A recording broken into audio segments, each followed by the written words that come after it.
can't even imagine raising or running your company and not only having to reimagine your products and services in the immediate short term and pivot during this pandemic, but also taking care of your children full time, which in itself is a full-time job.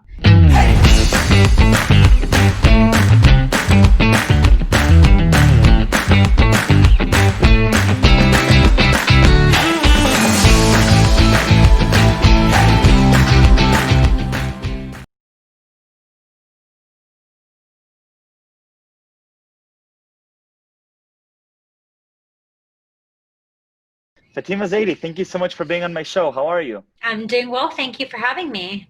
Of course. Where are you calling from right now? I am currently based out of Toronto. As soon as the pandemic happened, I came back home because, well, we have free healthcare and Very relevant for now. Some good leadership behind us. So yeah, we're in good shape down here. Wonderful. But you actually have a long history with Toronto, with the various startups that you've worked with, right? And so have you been on the line between the United States and Toronto often? Mm-hmm. I would say I was born and raised in the Middle East, and I moved to North America when I was just turning 17. And I definitely have spent a large part of my career in Canada. And then this last company that I started, which is called Quill, it's one-stop shop marketplace for podcasters. So if you're an indie podcaster or a company looking to start a show or even outsource elements of your show, we work with companies and indie podcasters to scale their podcasts. And we also... So right after this, you're going to help me learn how to scale my own podcast, obviously. I was going to make a joke right at the beginning being like, oh, you're recording on a Zoom. I don't want to be too critical here. But no, it's great. I love that you're in university and I love that you're starting a podcast. You're definitely ahead of the hype curve. But just due to the nature of this business, we are more US focused. So I would say most of the brands that we're working with, and we own a conference out in LA. Oh, wow. So I would say that I have been spending the majority of my time the last couple of years based out of different parts of the US, whether it be Chicago or LA, where our event is. But as soon as the pandemic happened, I was on the first flight home and I'm staying right here until the foreseeable future. I love it. Okay.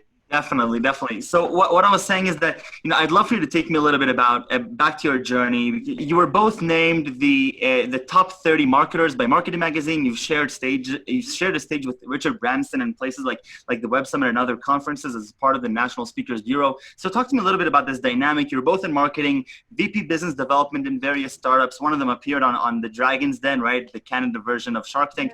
So who are you, Fatima, and what drives you to these different endeavors? Yeah, it's a great question. I would say first and foremost, I'm definitely a salesperson. So when I moved to Canada, didn't really have a dime to my name, but I knew that I wanted to build like a life for myself here. It was one of the few countries in the world that I thought could provide you opportunities based on merit and hard work, regardless of the color of your skin and your gender. And so I'm really glad that I made the decision to move. I worked corporate gigs. Well, first I had to put myself through university. So I did, part-time odd jobs. I had 3 jobs through school and eventually graduated debt-free and joined the corporate world. And I've always been in sales. And so the corporate world taught me, a lot of the structured processes behind sales. But then eventually I moved into like the entrepreneurship and startup space where I would help companies scale. And, I would say I'm definitely good at marketing because I've worked with tech marketing agencies to scale their companies, but I'm definitely not a marketing expert. I would call myself 100% a salesperson. And that is why I started my own company, because I wanted to, work on my own bottom line and pipeline rather than somebody else's. Right. So now talk to me a little bit about this latest experience with Quill. What are you trying to do, and how are you bringing those sales insights into this new endeavor? So I was running an agency for a few years where we used to do marketing for a lot of corporate clients. And my job was primarily bringing in the revenue. And I eventually saw a gap in the market where I started seeing that a lot of brands were moving into the podcasting space. And so I decided to productize our services. I sold the agency and launched Quill, which is the world's first marketplace for podcasters. We still have an agency umbrella to the business because a lot of those corporate companies came back and said, well, it's great that you have a marketplace and a product, but what we also need is a full service team around us. So we have both. We have the scalable online technology platform similar to Fiverr and Upwork for podcasting. And then we also have our in-house service team where we do like podcasts for big brands along with our conference. And so that's really the reason that impetus of why I decided to launch. We've been working on this company for almost a year now, and we launched right before the pandemic. So that was an interesting experience as well. Launching a company right through the pandemic and then actually scaling during the pandemic was a very interesting experience. So talk to me a little bit about this world of podcasting. You know, I've just discovered this in the recent months since COVID started, because I used to go and meet a lot of the people that I speak with. I used to meet them for coffee or for walks or go to their offices. All of a sudden COVID hits and I'm like, okay, now I have to do Zoom. Well, you know, actually when I'm visiting them in the office, it's really weird to just bring a video and station it and then share it. But if we're on Zoom hitting record, we almost forget that we're recording this right now. We're actually recording an episode right now. It feels much more of just like a genuine, informal conversation. What is happening to podcasts, and you know, how do you see this trajectory? Because it sounds like you built this company right at a beautiful time period where, you know, all these web conferences are taking off, and this sharing of information is happening in this medium now. Absolutely. It is definitely the future, and we were really very well positioned and well timed from a launch perspective. Podcasting is definitely on an exponential growth curve where brands are realizing that a lot of their marketing spend and tactics on things like events are no longer applicable. Right. And so they're looking for additional tactics to spend their money on. And podcasting is definitely, you know, now we're at 1 million podcasts. Wow. 20% of them are active. Actually, 200 to 300,000 of those were only added in the last 60 days. So there's about 4,000 new shows popping up every day. So the growth curve is huge, and we have definitely seen that. As soon as we launched, you know, we had brands knocking on our door asking to be, you know, create podcasts and create shows. And it's been really interesting because oftentimes I get asked all the time, like, you know, is it a saturated community? Like, are there a lot of podcasts out there?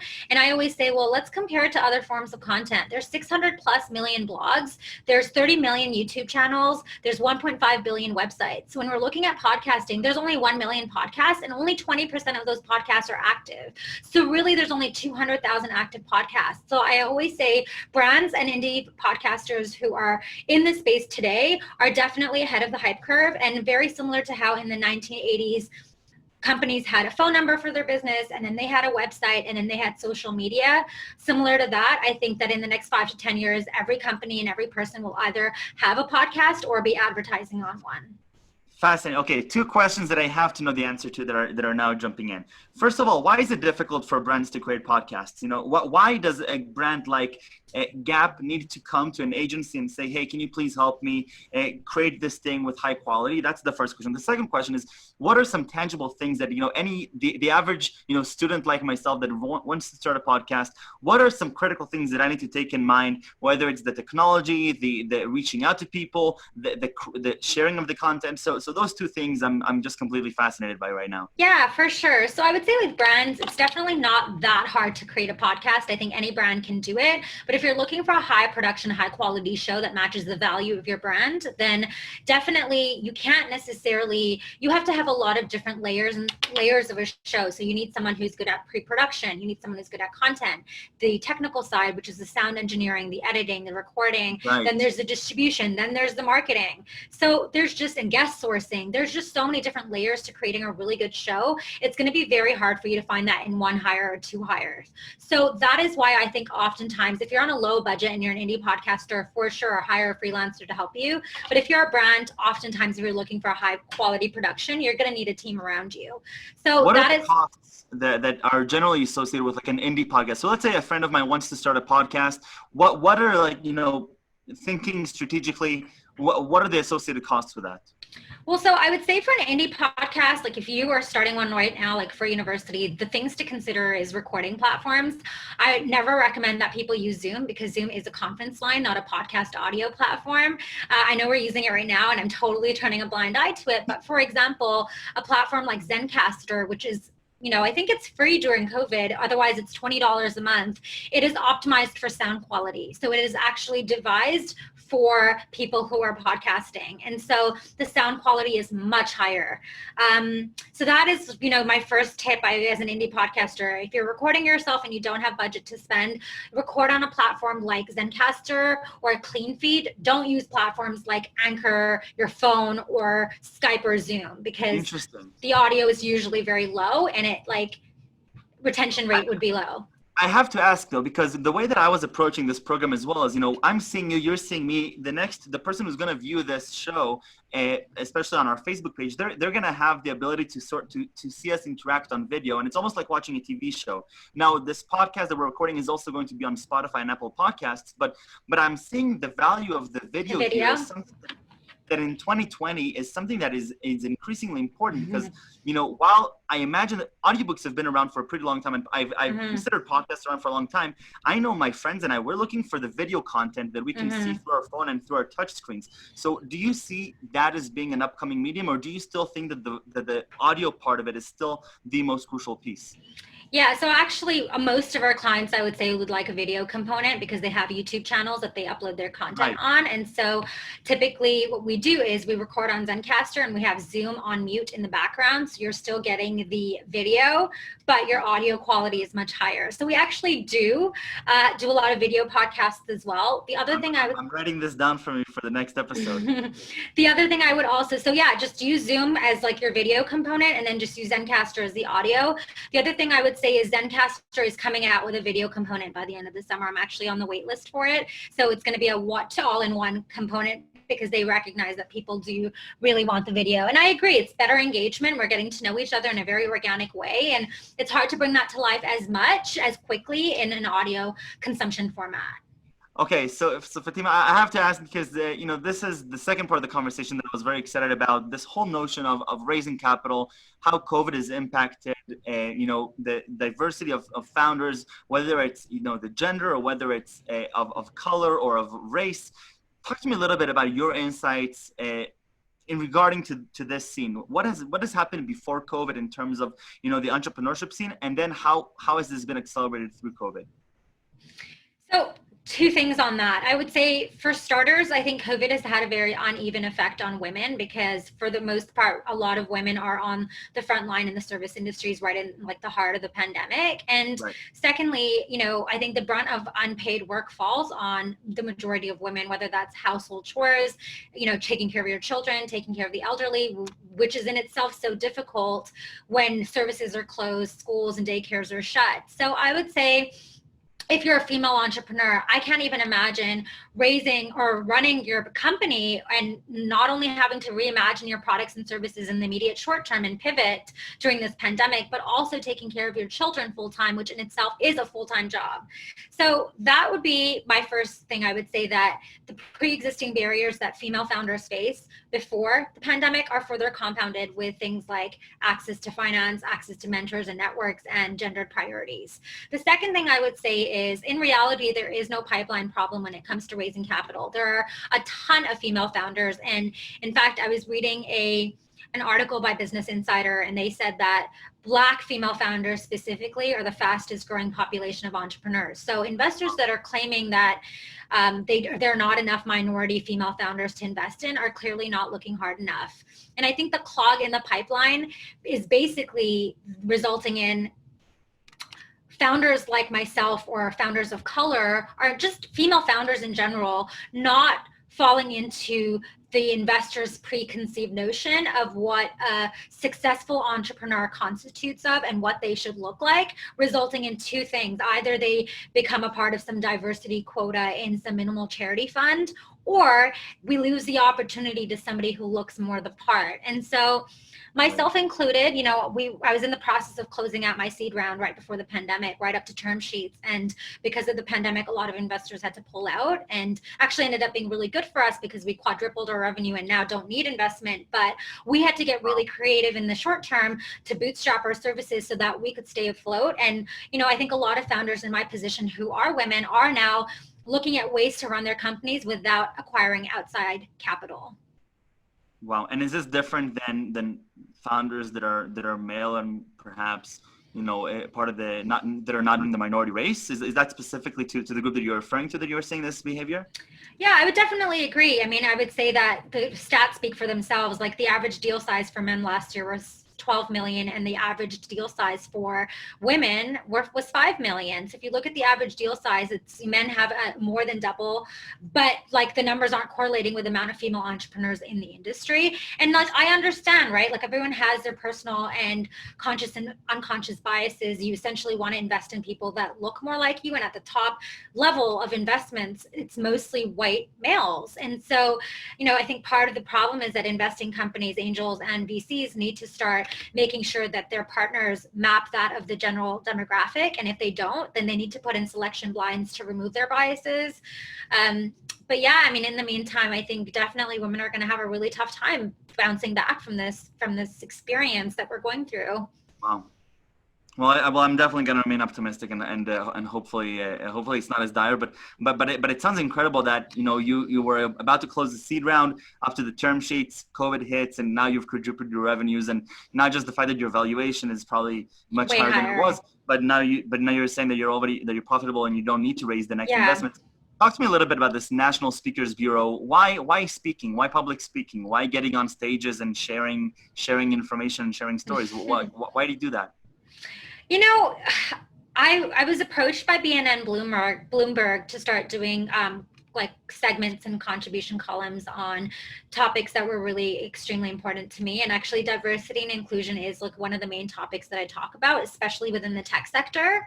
And so, I've just always been really passionate about moving the dial. Like moving to North America in itself was moving the dial for me, because I grew up in a very, Middle Eastern culture, which is very different from what I've experienced here. And so I really wanted to share not only my experience, but how we can continue moving forward from a diversity and inclusive efforts, and what companies need to be doing to support entrepreneurs. And so I would say that's more my area of expertise, along with tech and media trends for sure. But I really enjoy public speaking. I mean, obviously things have been put on a halt right now with conferences and events being on hold, but I've always really enjoyed, speaking to people, really sharing a lot of insights, and it's more so 360. So the feedback has always been very mutual. And, I would say public speaking is definitely not for everyone, but I've just been one of the lucky. I think I'm an extrovert, so it's worked really well for me. But, it's just one of those tactics that I chose to build my personal brand, and it worked really well for me.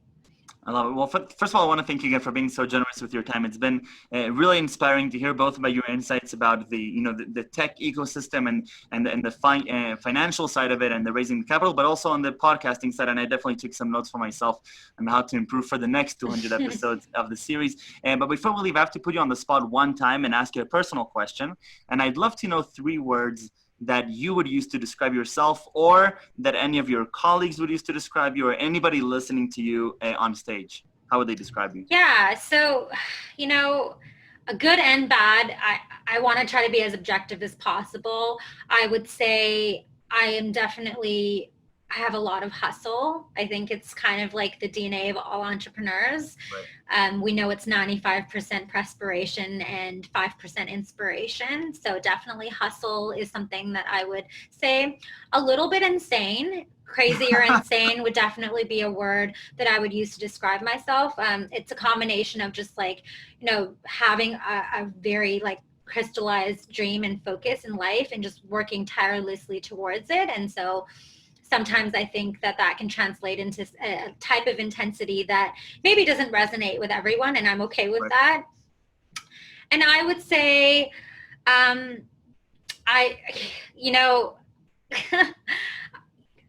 the third one is, oh my goodness, it's so hard to narrow down the third one. I hate talking about myself in that way, but that's why it's the hardest question. Yeah, it is a really hard question. You've got me there. You've stumped me.